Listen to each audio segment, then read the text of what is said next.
Hi, this is Pinshu TV, a Philippines addict slowly building a stock portfolio on the Philippines Stock Exchange on the long road to an SIRV, the Special Investors Resident Visa, and a move to Manila. Quick note before we start, my voice is still out of commission this week, so an AI voice is filling in for me. The words are all mine. Let's get into it.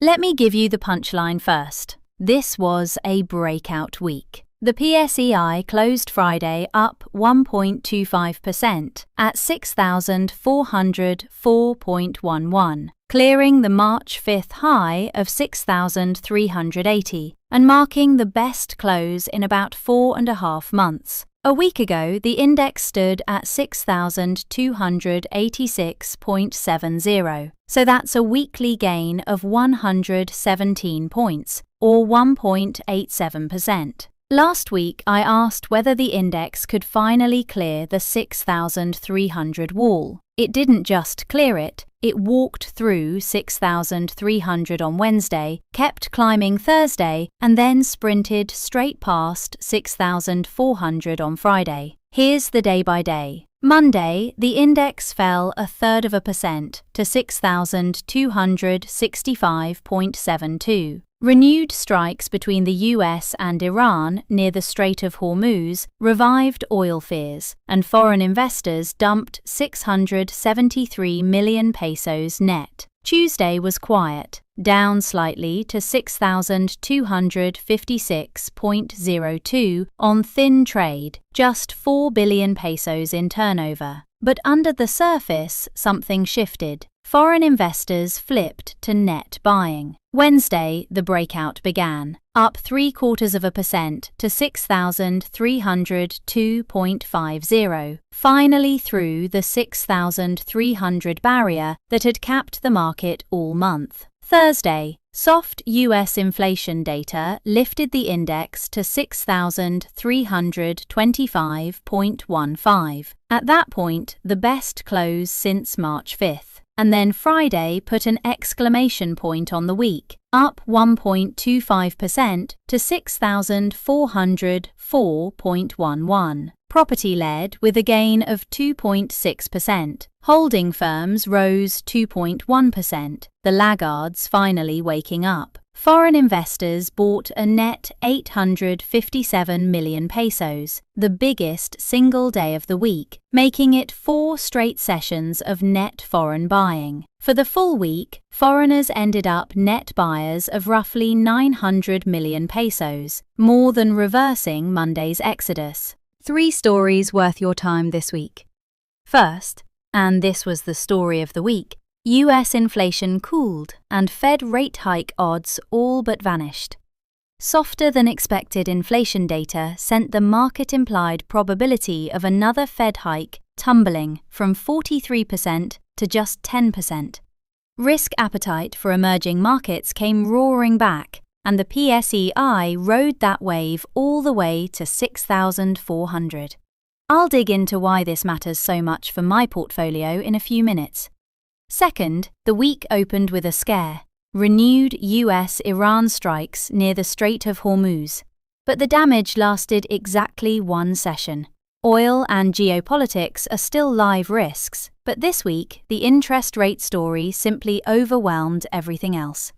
Third, first half earnings season kicks off in earnest next week. Everything the market has bought so far is the expectation of good numbers. From here on, it gets sorted by actual results, and for my portfolio, the bank earnings from BDO and BPI are the first real test. Now, my own portfolio. As of Thursday's close, the portfolio sat at minus 13.1%, an improvement of 0.8 points from last week's minus 13.9, and the first improvement in 2 weeks. Then came Friday. Ayala Land, one of my biggest losers, surged 5.7% to 17 pesos flat. Globe Telecom climbed 2.5% to 1,870. With the whole index up big, I won't have the official number until Monday, but the portfolio has very likely climbed back into the minus 12 range. It's been a while since I've been able to say that. Progress toward the SIRV target, $75,000 in Philippine-listed shares, is still hovering around 10%. No trades this week. The plan stays the plan. Let the dividends pile up, then buy. The weekly ritual. Biggest unrealized losses first. As of Thursday, Frutas, down 34.8%. Ayala Land, down 34.1%. Jollibee, down 32.3%. SM Investments, down 31.1%. And JG Summit, down 30.8%. Same names as last week, but after Friday's surge, Ayala Land should be back near -30, leaving Frutas alone at the bottom of the table. On the winning side, Double Dragon, up 61.4%. LT Group, up 55.4%. Manila, up 30.2%. The Philippine Stock Exchange itself, up 24.9%. And Globe Telecom, which after Friday's pop is now up around 27%. Three names deserve a closer look. BDO Unibank closed Thursday at 126.80, putting the position at plus 2.2%. 2 weeks ago, I was agonizing over the last 13 centavos to break even. Now it's comfortably in the green. But the real test starts next week with earnings, not relaxing until those numbers are out. Jollibee is back at 149 pesos. After going nowhere last week, it finally moved, and the Fed story is exactly why. Fading rate hike expectations are the relief a cost-squeezed restaurant operator needs most. My average cost of 219 pesos is still a long way up, but the plan doesn't change. Every time the dividends pile up, I buy 10 more shares. This is a long game. And Ayala Land, Friday's hero, up 5.7% on the day, the top gainer among the index names, leading a property sector that rose 2.6%. When a damage report regular like Ali jumps, the whole portfolio feels it. Time for the deep dive. The question: why does a US inflation report matter so much for a portfolio of Philippine stocks?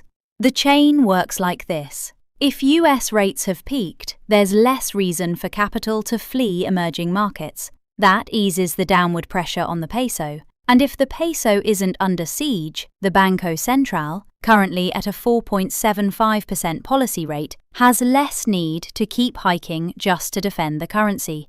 You could watch this happening in real time this week. 4 straight days of net foreign inflows, about 1.5 billion pesos in total. And when the rate anchor comes off, the stocks that bounce hardest are the ones high rates sank in the first place, property names like Ayala Land and SM, and inflation-squeezed consumer names like Jollibee, Monde, and URC.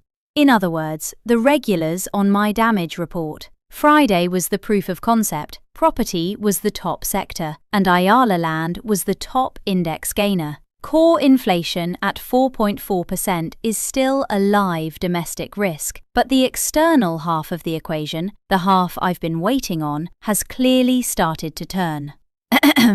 What I'm watching next week. 5 things on the radar. 1. First half earnings season ramps up, starting with the banks, BDO and BPI. 2. Can the PSEi hold the 6,400 level it just claimed? 3. BSP rate hike chatter with core inflation running at 4.4%. 4. The US-Iran talks in Doha and oil prices. 5. Any news on the Gcash and Maya IPOs, the 2 big fintech listings everyone's waiting for.